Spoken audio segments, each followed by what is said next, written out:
इस बार शिरडी आने का संकेत तुम्हें मुझे जब भी देना होगा ना, मैं तुम्हें या तुम्हारे घर में किसी जोड़े को स्वप्न दर्शन के माध्यम से ही दूंगा, और वो होगा तुम्हारे लिए शिरडी आने का संकेत।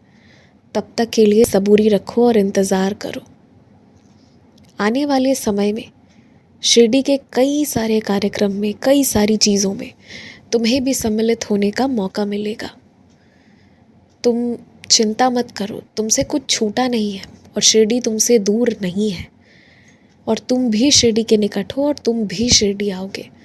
अब ये बात मैंने तुमसे कह दी है, अब तसल्ली से रहो। अब शिरडी को लेकर मन में कोई दुख मत पाल कर बैठो।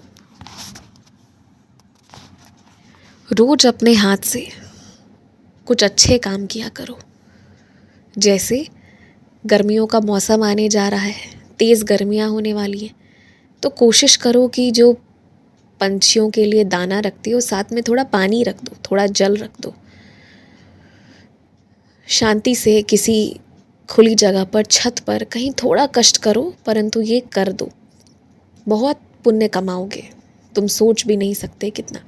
छोटी छोटी सेवाएं हैं ये, पर बहुत मायने रखती हैं।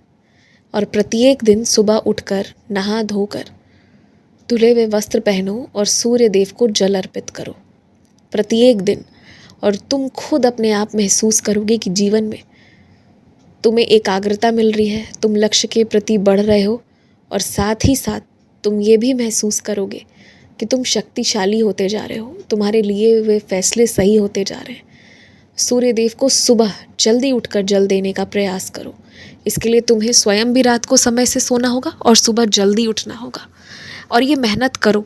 कुछ दिन का किया हुआ ये मेहनत तुम्हें बहुत सुख देगा।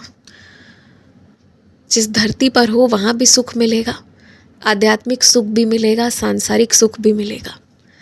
तो इसीलिए सुबह उठने का प्रयास करो, और आज ही से एक नियम बांध लो कि रात में ना 9 बजे लगा लो, 8 से 9 के बीच, इसके बाद तुम किसी से फ़ोन पर बात करना शुरू नहीं करोगे, चाहे कुछ भी हो जाए। और ऐसे किसी व्यक्ति से बात नहीं करोगे जो घंटों बात करने का आदत रखते हैं और जो पता ही नहीं चलता है जिनसे बोलते बोलते कब रात के 1-2 बज गए। ये सब नहीं करोगे।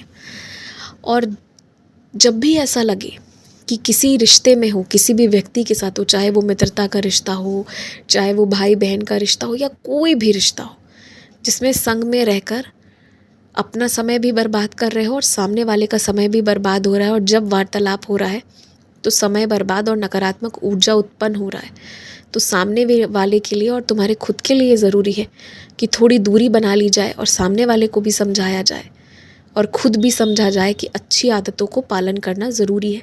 जहाँ भी लगे कि रिश्तों में मिलकर चीज़ें खराब हो रही हैं, अच्छी नहीं हो रही है, तो रिश्ते को तोड़ना नहीं है, परंतु कुछ समय के लिए थोड़ी दूरी बनानी है, थोड़ा अनुशासन लेकर आना है। क्योंकि ये घंटों घंटों, रातों रातों बातें होती रहेंगी, समय बर्बाद होगा ही होगा, और उन बातों का कुछ निकल कर नहीं आएगा, पर समय की ज़बरदस्त बर्बादी होगी। और फिर जब बहुत बर्बादी हो जाएगी समय की ना, तो एक ऐसी नकारात्मक ऊर्जा का वहाँ से स्रोत होगा, ऐसी नकारात्मक ऊर्जा उत्पन्न होगी कि फिर तुम लोग एक दूसरे से कभी मिलना या बात करना भी नहीं चाहोगे भविष्य में। तो क्यों ना रिश्ते को बचाया जाए, सकारात्मक चीज़ों को रखा जाए और नकारात्मक चीज़ों को हटाया जाए। और इसे करने के लिए अगर थोड़ा दूर होना पड़े तो इसमें कोई भी बुराई नहीं है।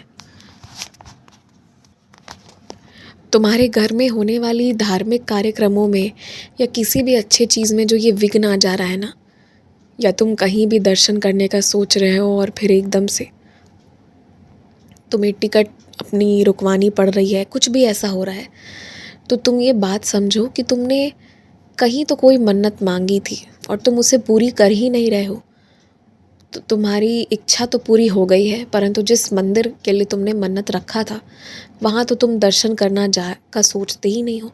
अब तुम्हें कितनी बार मैंने तुम्हारे सामने, तुम्हारी मोबाइल पर कितनी बार वहाँ की तस्वीर, वहाँ की वीडियो चलाई, फिर भी तुम्हें ये बात याद नहीं आता कि तुम्हें अपनी मांगी हुई मन्नत पूरी कर लेनी चाहिए। जब तुम्हारी इच्छा पूरी हो गई है तो तुम्हें भी जाकर दर्शन कराना है। तुम वहाँ से शुरुआत करो, फिर तुम्हारे सारे घर के धार्मिक कार्यक्रम और जहाँ भी तीर्थ करना चाहते हो और जो भी करना चाहते हो, किसी चीज़ में विघ्न नहीं आएगा। अब भी तुम्हारा अनिष्ट कहीं से नहीं हो रहा है, परंतु तुम कुछ दूसरा शुरू करना चाह रहे हो तो वो नहीं हो पा रहा है। उसके पीछे का मुख्य कारण यही है।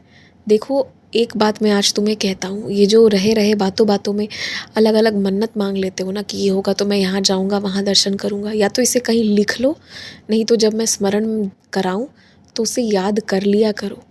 कोई चीज़ अगर बार बार किसी चीज़ की तस्वीर आ रही है, कुछ हो रहा है, तो उसके पीछे कोई कारण है, थोड़ा सोचा करो इस चीज़ को। और सबसे बड़ी बात यह है कि मैंने तुम्हें बहुत बार याद कराया है, और कोई भी मन्नत मांगते हो, इच्छा पूरी हो रही है तो जल्दी से जाकर दर्शन कराना चाहिए, जल्दी से जाकर मन्नत को पूरा कर लेना चाहिए। बहुत ज़रूरी है ये। खूब खुश रहो, मुस्कुराते रहो, आगे बढ़ते रहो। मैं तुम्हें खुश देखना चाहता हूँ।